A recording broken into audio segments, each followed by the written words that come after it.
Hello friends, मैं हूं आरिफ और इस वीडियो में हम कवर करने जा रहे हैं गैप फिलिंग और एरर करेक्शन का पार्ट 2। फर्स्ट वीडियो में हमने कुछ रूल्स डिस्कस किए थे और प्रैक्टिस की थी। अब ये पार्ट 2 है, इसमें भी हम बाकी के रूल्स को जानते हैं। तो यहाँ पर हमारा रूल नंबर 6, क्योंकि अब से पहले हम 5 रूल्स देख चुके हैं, अब ये हमारा रूल नंबर 6 है। हमारी जितनी भी प्रीपोजिशन होती है ना, उनके बाद हम हमेशा वर्ब की फोर्थ फॉर्म का यूज़ करते हैं। अब ये फोर्थ फॉर्म कौन सी होती है? जिस वर्ब में हम ing का यूज़ कर देते हैं वो हमारी फोर्थ फॉर्म कहलाती है। ठीक है, और प्रीपोजिशन आपको पता ही होंगी क्या होती हैं। तो इसी तरह सेकंड है हमारा मच। मच का यूज़ करते हैं हम अनकाउंटेबल चीज़ों के साथ जिनको हम गिन नहीं सकते, और मैनी का यूज़ करते हैं हम काउंटेबल चीज़ों के साथ जिनको हम गिन सकते हैं। उसके बाद है बिटवीन। बिटवीन का यूज़ करते हैं हम जब बात हो दो चीज़ों के बीच, और अमंग का यूज़ करते हैं जब बात हो दो से ज़्यादा चीज़ों के बीच। अब हमें एक चीज़ और देखनी होती है, जो भी हमें सेंटेंस दिया गया है वो या तो होता है प्रेजेंट में या होता है पास्ट में, या किसी किसी रेयर केसेस में हम कह सकते हैं वो फ्यूचर में होता है। तो हमें देखना है, अगर वो पास्ट में है तो वहाँ पर हमें वर्ब की सेकंड फॉर्म मिल सकती है, डिड मिल सकता है, वॉज वर या फिर हैड होगा। अगर सेंटेंस हमारा प्रेजेंट में तो डू, डज, हैज़, हैव, या वर्ब में एस या ई एस मिला हुआ होगा, या वर्ब में हमें वर्ब की फर्स्ट फॉर्म मिलेगी, इज एम आर देखने को मिलेगा। तो चलिए थोड़ी सी प्रैक्टिस करते हैं ताकि इनको अच्छी तरह समझ सके। अब जैसे इसमें हमें पहला सेंटेंस दिया गया है, he feels shy in dash to girls. अब यहाँ पर इन जो है हमारी एक प्रेपोजिशन है, और प्रेपोजिशन के बाद हमने अभी रूल में देखा था हमेशा हम फोर्थ फॉर्म का यूज़ करते हैं, यानी कि टॉकिंग इसका सही आंसर होगा। अब सेकंड पढ़ते हैं, how dash members do you have in your family. अब यहाँ बात की गई है मेंबर्स की, और जितने भी हमारे फैमिली के मेंबर्स होते हैं उनको हम आसानी से गिन सकते हैं, और गिनी जाने वाली चीज़ों के लिए हम मैनी का यूज़ करते हैं। और देखते हैं, teacher praised him dash the class. Option है हमारे अमंग, बिटवीन, इनटू, ऑन। अब इन चारों में से कौन सा ऑप्शन हो सकता है? इसका आंसर होगा अमंग, क्योंकि टीचर ने उसकी तारीफ़ की है क्लास के बीच में। अब क्लास में एक दो बच्चे तो होते नहीं हैं, क्लास में तो ज़्यादा स्टूडेंट होते हैं, तो इसलिए हम अमंग का यूज़ करेंगे। नेक्स्ट हमारा, she has dash to her school. अब ये सेंटेंस हमें पहचानना होगा, ये सेंटेंस पास्ट का है, प्रेजेंट का है, उसी हिसाब से हम यहाँ वर्ब का यूज़ करेंगे।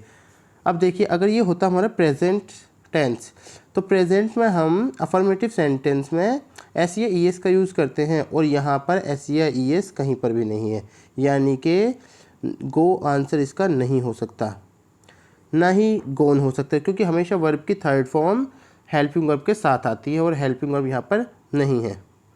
वेंट हो सकता है और वेंट हो सकता है, अच्छे 2 बार दे रखे हैं, तो ये कह सकते हैं।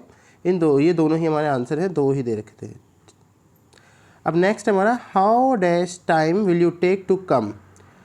यहाँ पर टाइम की बात की गई है, मच हमारा आंसर होगा। टाइम के साथ हमेशा मच का टाइम लगाते हैं, how much time will you take to come. Next है, Neha dash a new mobile last day.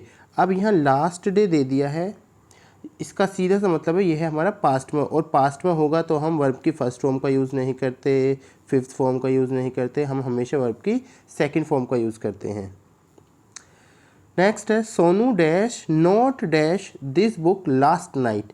अब इस लास्ट को देखकर हम अंदाज़ा लगा सकते हैं कि सेंटेंस हमारा पास्ट में, और अगर पास्ट में है तो ये आंसर नहीं हो सकता, क्योंकि इज़ का यूज़ हम प्रेजेंट में करते हैं। सोनू के साथ हम वर नहीं लगा सकते, तो ये भी ऑप्शन हमारा गलत होगा, इसको भी काट देते हैं।